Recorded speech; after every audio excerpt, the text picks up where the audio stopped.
Ginawa nila to. Sobrang ganda.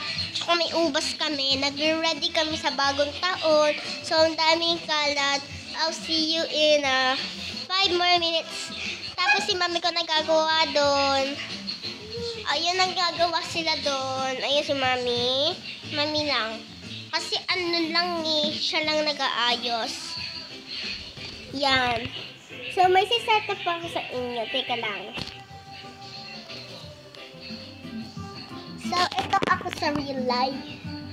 Di ko alam bakit ang ginawa ko. Tinignan ko, diba? Kasi may goldfish ako. Tapos, kinain ng goldfish ko yung maliit na isda. Di, ano na lang. Yung goldfish nagstay. Palagi yung nagsistay. Parang kumakain sa gabi, umaga, hapon. Minsan lang. Kasi, bawal pa kayo na madami yun.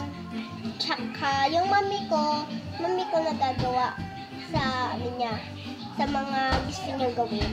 Ako naman panay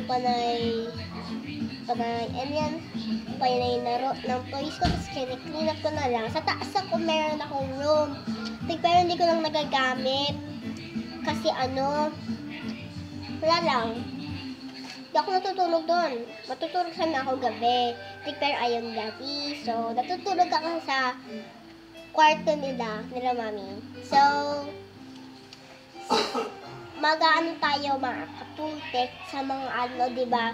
5 minutes, makikita nyo na kami results ng ginagawa ng mami ko. So, 5 more minutes muna tayo. Sige na.